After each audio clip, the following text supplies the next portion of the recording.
Finanzas.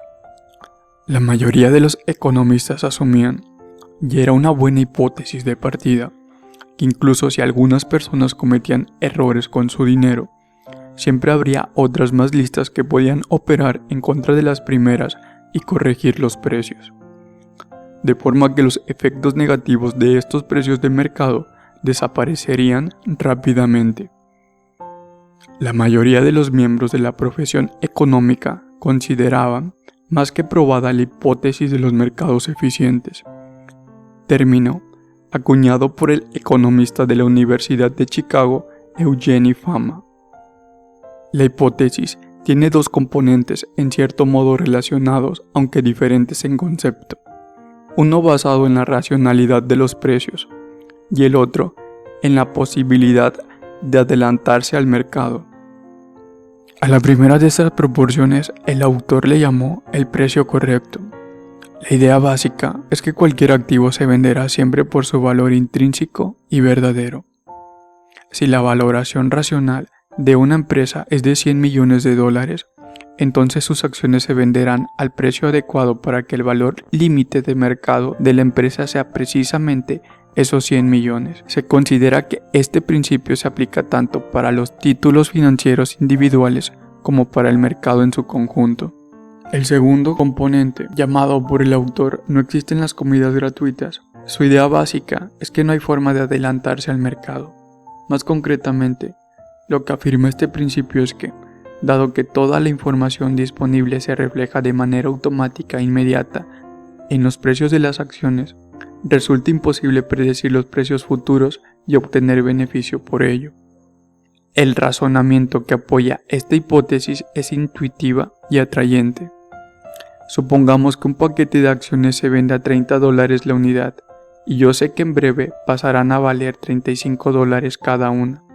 En tal caso, me resultaría muy sencillo hacerme rico adquiriendo todas las acciones que me fuesen posible a $30 para después venderla a 35, si mi predicción se cumple. Sin embargo, si la información en la que baso estas predicciones es pública, es muy poco probable que yo sea el único que haya tenido tal idea. Tan pronto como la información esté disponible para todo el mundo, todo el que tenga acceso a ella comenzará inmediatamente a comprar acciones, y el precio subirá casi instantáneamente a los $35, por lo que la oportunidad de obtener un beneficio será muy reducido. En muchos sentidos, la tesis doctoral de Michael Jason ofreció el análisis más convincente, pues en ella demostró que la mayoría de los gestores profesionales de dinero suelen tener unos beneficios peores que los simples promedios de mercado, un hecho que aún hoy en día sigue siendo cierto. Si los profesionales no son capaces de adelantarse al mercado, ¿quién lo es? Muchos inversores se autodenominan gestores de valor, dando a entender que se dedican a comprar acciones baratas, mientras que otros se consideran gestores de crecimiento, es decir, que compran acciones que crecen con rapidez. Esto es una perogrullada. Nadie pretende comprar acciones caras o de empresas que se van a pique. Entonces, ¿qué es lo que intentan hacer estos gestores? Pues sencillamente adquirir acciones cuyo valor aumente lo más posible. O, dicho de otro modo, acciones que piensen que otros inversores valoren más tarde. Y, a su vez, estos otros inversores también hacen sus propias apuestas sobre las valoraciones futuras de los demás.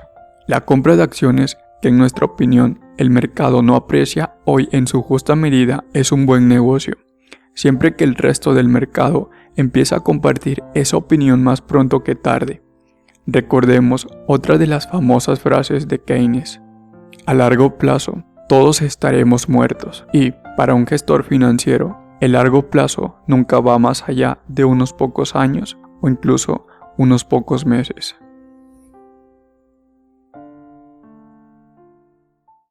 Graham, maestro del legendario inversor Warren Buffett, se le suele considerar el padre de la inversión en valor, cuyo objetivo principal es encontrar y adquirir acciones cuyo precio esté por debajo de su valor intrínseco a largo plazo.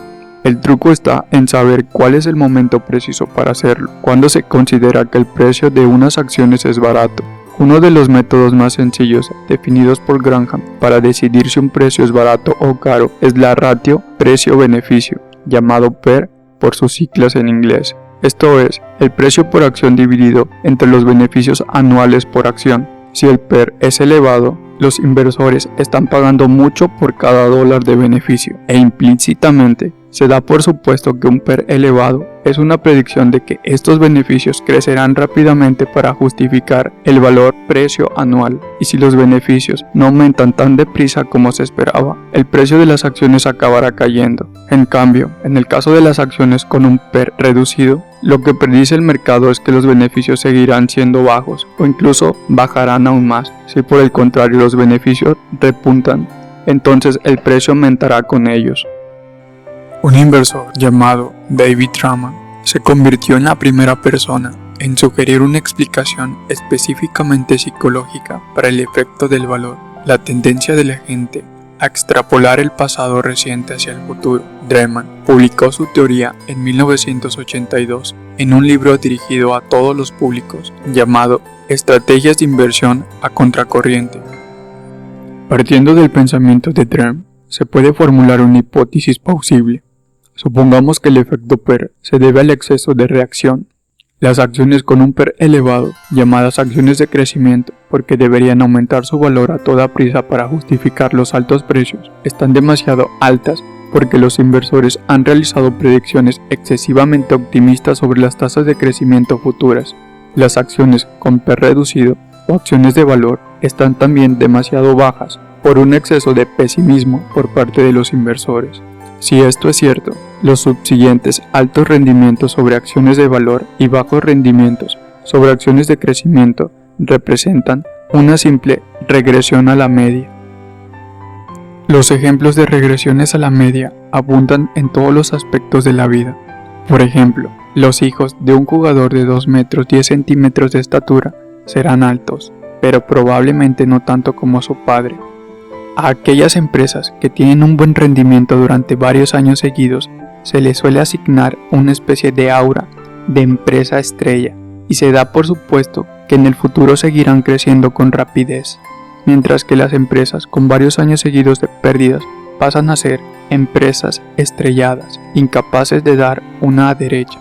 Ambos casos se podrían considerar como un estereotipo a nivel corporativo, y si se combina este estereotipo con la tendencia a realizar predicciones demasiado extremas, nos encontramos ante una situación muy propicia para la regresión a la media. Las empresas estrelladas no son tan malas como parecen, y es bastante probable que en el futuro acaben teniendo un rendimiento sorprendentemente bueno. La regresión a la media en el mercado bursátil no parece una teoría muy radical, salvo por una única cosa. La hipótesis de los mercados eficientes niegan que esto pueda ocurrir. El componente de "el precio es correcto" sostiene que los precios de las acciones no pueden divergir del valor intrínseco, por lo que, por definición, las acciones no pueden ser baratas. Y en el componente de "no hay comidas gratis", afirma que no se puede vencer al mercado porque toda la información disponible ya está recogida en el precio actual. Dado que la historia reciente de los rendimientos de las acciones y su PER son bien conocidos, no se puede predecir los cambios futuros de los precios. Son factores supuestamente irrelevantes. La regresión a la media constituye una clara violación a los mercados eficientes. ¿Acaso las acciones dudosas, como aquellas cuyos precios caen en picada, no deberían ofrecer una tasa de rendimiento mayor, o sea, una prima de riesgo en el mercado? Lo lógico sería pensar que sí, pero esta mentalidad no estaba bien vista en la economía financiera moderna, pues en aquel momento la forma aceptada de medición del riesgo de las acciones era mediante el modelo de valoraciones de activos financieros, en inglés el CAM, desarrollado de manera independiente por los economistas financieros John Liner y William Sharpe. Según el CAM, el único riesgo que conlleva una recompensa en un mundo racional es el grado de correlación entre el rendimiento de un tipo de acciones y el resto del mercado. Si se crea una carpeta compuesta únicamente de acciones de alto riesgo con precios muy volátiles, la cartera en sí no será especialmente arriesgada si los movimientos de los precios de cada tipo de acción son totalmente independientes unos de otros, ya que en promedio los movimientos tenderán a anularse unos a otros.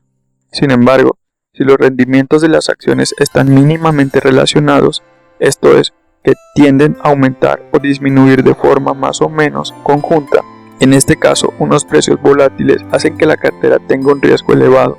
Los supuestos beneficios proporcionados por la diversificación de la cartera de acciones ya no son tan altos. De esta forma, de acuerdo con el CAM, la medida correcta del riesgo de un tipo de acción es sencillamente su correlación con el resto del mercado, una medida que se suele denominar beta.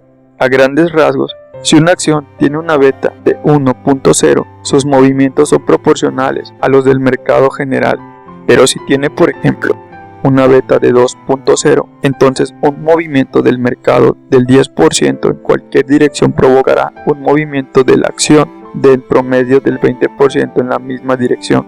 Y, lógicamente, una acción que no tiene correlación alguna con el mercado tiene una beta de 0.